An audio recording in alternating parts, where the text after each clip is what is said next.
Well, we also, this past February, welcomed a new member to our Eyewitness News family, a member who was a little nervous, as you can imagine, at first. And former Governor Schaefer says that he could not have been happier that it was Albert who first introduced him to life on this side of the microphone. He greeted me with a big smile and, "Come on in, sit down, Don. How do you feel?" I said, "Well, you know, this is entirely different from me." He said, "Oh, everything's fine. You'll do just wonderful," and just made you feel totally at ease. And we're proud to welcome him and his Schaefer Says commentaries to Eyewitness News. It is a pleasure to be here with you on Valentine's Day. And you say it like you mean it. Day. Oh, my heart just flutters. Well, thank you. After some 22 years for me working with you in one way or another, it is really nice to have you on the same team.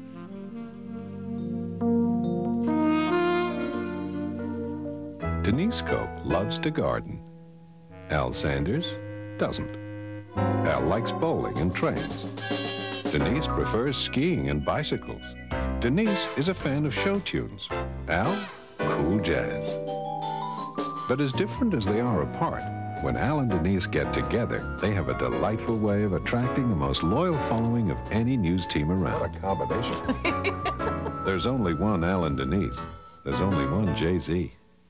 When I was in high school, a local reporter gave a speech about being a newsman. And I thought, that's what I want to do. I love reporting. I love the contact with real people. And my years with WJZ have given me the chance to meet and work with the best of them. Now I have the chance to talk to kids. I tell them, it might sound a little corny, but I know firsthand, if they believe in themselves, they can be anything they want to be. But they can't have my job just yet. There's only one Al Sanders. There's only one Jay-Z.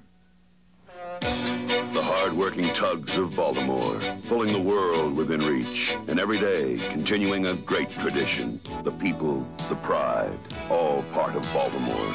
And every day, people like Al Sanders continue another hard-working tradition in Baltimore. Eyewitness News, pulling the world within reach for you. Channel 13, that's what friends are for. Eyewitness News, that's what friends are for. I remember, just real quickly, Al and I went out on a helicopter to see the iceberg in the Chesapeake Bay, and we flew about 4 feet over the ice. We got up to the Chesapeake Bay Bridge, and the pilot went over that bridge like that. Al just closed his eyes. I said, "We're going to be all right, Al. It's okay." And I know, and he said that day, they almost lost half the news team. I remember he told me that. And the spot you just saw, he loved doing, because it was a tugboat, and he got to go out in a tugboat. He liked big equipment, like trains and tugboats and boats. Anyway, one of the things that mattered most to Al, and this is the absolute truth, as you've been seeing if you've been following our coverage since last Friday, was making certain that young people believed that they too could chase their dreams. And he did that by sharing his dreams with them. I graduated and it went out immediately and started knocking on doors trying to get into broadcasting. And eventually, somewhere around 1961, I got my first job in broadcasting, and I've been in it off and on ever since. There's nothing wrong with dreaming at all. Not at your age, not at my age. And I'm a little older than you. A little older than you. How old do you think I am? Who thinks he knows? Or she? How old do you think I am?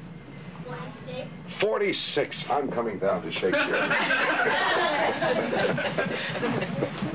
Thank you very much. That's the nicest thing anyone has said in a long time. At 50, I'm still young enough to love to go to work because I love what I do. And that's what I want you to do. Love what you're doing. Love what you do. And dream about what you'd like to do. It may occur to you, like it has occurred to me, that sometimes it isn't always getting what you want that makes you happiest of all. It's working to get something that makes you happiest. That means homework. I still do homework. Homework isn't a lot of fun always, but it's a part of what makes me what I am. So the homework you do or have to do is important, even now. Coming to school on time is important, as I have to get to work on time. All of these things you will learn as you get a little older. But the main thing is, don't be afraid to dream. Don't be ashamed to dream. There's some firefighters out here, I bet you. There's some doctors out here, I bet you. Some lawyers and some television people out here. Well, you just keep dreaming and you keep working on that dream. You'll be surprised. Maybe one day your dream will come close to being true. Well, it's hard to watch that because that was Al at his very best, talking to children and talking about how they should reach and strive in life. And hard to watch. But here's Michael Lesker and Deborah Stone, who joined us too, who both knew him very well. He was an embracing hug of a man. He understood that kids have insecurities and that adults have insecurities too. I remember one night I was doing a commentary and I made some fluff, which is not unusual for me. And we broke for the commercial. I stood up and I said, well, there goes that career. And he turned to me and he said, what are you talking about? Your family. And I floated home. And I kept thinking about that today, people at the cemetery, people at the service, who would say, he was family to us. And that cut across color lines, it cut across culture lines, it cut across everything. He wanted us to feel like a community, and I think people who watched felt that way, and I know that we did. It was a recurring word today all day long, and he had a way, too, of making you feel like you were just his bud, you know? And during the time that you were out on maternity leave, I had the wonderful honor of taking your place, trying to fill your shoes, which is not an easy job to do. But sitting next to Al during those times, he had a way of making you know that no matter what you did, he would always save you. He'd always have a backup plan, and he'd always have something for you to come back to, a line that would follow out of it. I did a story on an animal story, which Al always had a wry remark after you do an animal story, about a place that would take care of your dog, board your dog, and it was kind of a luxurious place. And these were, one of the things they offered was a little sheet that would tell you what the animals did while they were away, and one of the activities was group howling. And this is the remark that Al made coming out of that story. I can imagine. Not a bad place to stay if you're a dog or a cat. How much is it a night? Do you pay extra for group howling? I think that comes for free. There's no charge for that. Well, everything else is a la carte. Okay. Sounds like good therapy. It does indeed. Maybe we could do that here. We certainly need it here. Actually, we did a lot of it here.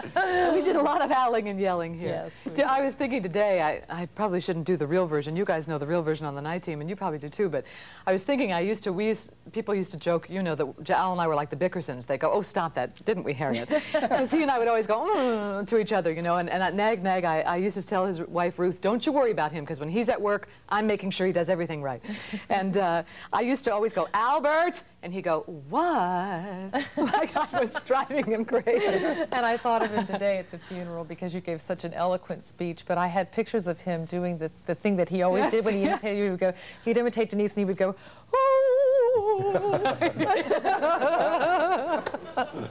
Yes, he would. Yes, he would.